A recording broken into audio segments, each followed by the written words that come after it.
Manchester সিটিরও match রয়েছে আজকে রাতে এফএ কাপে। বড় জয়ের পরে ম্যানচেস্টার সিটি এখন ঘুরে দাঁড়ানোর চেষ্টা করবে। সালফোর্ডকে গোল বন্যায় ভাসিয়েছিল ম্যানচেস্টার সিটি। প্রিমিয়ার লিগেও টানা দুটো ম্যাচ জিতে খানিকটা হলেও নিজেদের পুরনো বাজে ফর্ম থেকে ঘুরে দাঁড়ানোর চেষ্টা করছে পেপ গার্দিওলার দল।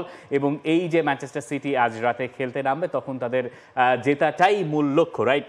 যেটা মূল লক্ষ্য, এবং 3টা জয় টানা পাওয়া গেছে এফএ কাপ এবং প্রিমিয়ার লিগ মিলে, যেটা ম্যানচেস্টার সিটির জন্য একটা বড় পজিটিভ আপনি বলতে পারেন। দুটো বলছি আসলে প্রিমিয়ার লিগের বিচারে। হ্যাঁ, এক্স্যাক্টলি। ব্রেন্টফোর্ডের মাঠে ম্যানচেস্টার সিটির ম্যাচ, যেখানে ব্রেন্টফোর্ডের জুজু একটা ম্যানচেস্টার সিটির জন্য রয়েছে, যেখানে ম্যানচেস্টার সিটি এর 2 মৌসুম আগেও 2টো ম্যাচ হেরেছিল।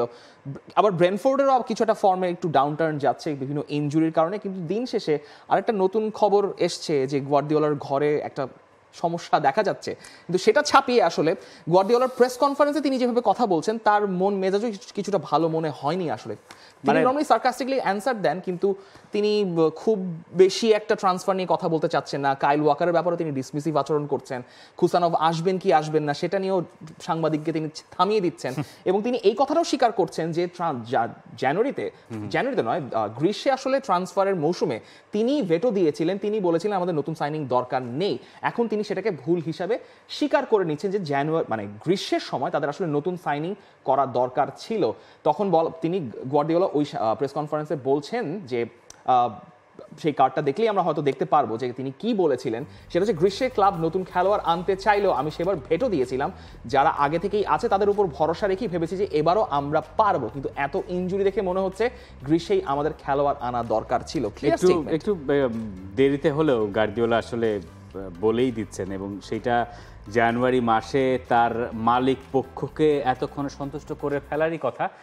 ম্যানচেস্টার সিটির হয়তো অনেক কিছু দরকার, কিন্তু ম্যানচেস্টার সিটি তুলনামূলক তরুণ ফুটবলারদের দিকে যাচ্ছে, যারা হয়তো প্রিমিয়ার লিগে এসে শুরুতে মানিয়েও নিতে পারবেন না। আপনি কি চিন্তা করেন যে খুসানভ আসলেই একেবারে অনেক বড় হয়ে যাবেন, বড় প্লেয়ার হয়ে যাবেন? এটা খুবই ডিফিকাল্ট। ম্যানচেস্টার সিটির দেখা যাক আজকের ম্যাচটা জিততে পারবে কিনা। আমার মনে হয় জিততে পারবে, ডিফিকাল্ট হবে কিন্তু জিততে পারা উচিত। যাই হোক, আমরা প্রিমিয়ার লিগকে একপাশে সরিয়ে রেখে এবার সেরি আ নিয়ে কথা বলতে চাই। সেরি আতে ধুমধুমার ম্যাচ আছে আজ রাতে।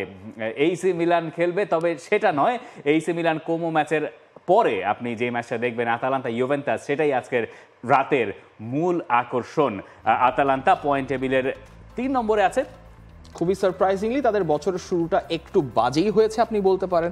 উদিনেজের সঙ্গে যখন তারা ম্যাচটা খেলেছে, তখন আপনি এক্সপেক্ট করবেন যে ম্যাচটা তারা আতালান্তা পয়েন্ট টেবিলে 2 না, আতালান্তা পয়েন্ট টেবিলে 3 নম্বরে চলে এসে, কারণ নাপোলি কয়েকটা ম্যাচ জিতে গেছে। নাপোলি তাদেরকে টেক ওভার করে ফেলেছে। হেলাস ভেরোনার সঙ্গে নাপোলি একটা জয়ের কারণে পয়েন্ট টেবিলের শীর্ষে উঠে এসেছে। মাঝখানে ইন্টার এবং আতালান্তা যেহেতু সুপার কোপা খেলেছে, তাই তাদের ম্যাচ সংখ্যা একটু কম। ইন্টারের একটা ম্যাচও বাতিল হয়েছিল ফিওরেন্তিনার সঙ্গে সেই ঘটনার কারণে, তাই ইন্টারের ম্যাচ সংখ্যা কম। তবে ইন্টারের সামনে সেই প্রসপেক্ট আছে 2টা ম্যাচ জিতে তারা নাপোলিকেও টপকে যাবে। আতালান্তার জন্য একটা সেটব্যাক, কিন্তু ইউভেন্টাসের সঙ্গে যখন আপনি খেলছেন, তখন স্বাভাবিকভাবে আপনি এক্সপেক্ট করবেন যে ম্যাচটা আর কিছু না হোক, একটা ড্র হবে। দেখেন 12টা ম্যাচ ড্র করেছে ইউভেন্টাস, এবং আপনাকে ড্রয়ের একটা ফিরিস্তি দিয়ে রাখি।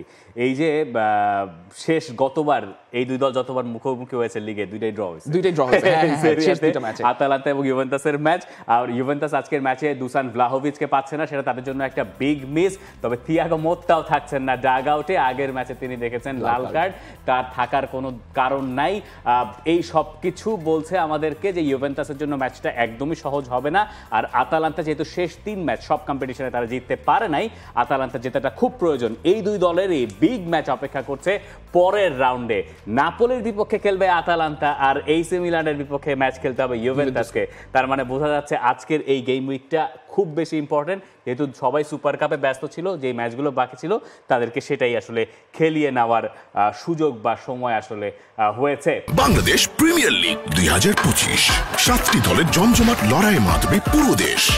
দেখতে চোখ রাখুন টি স্পোর্টস নেটওয়ার্কে।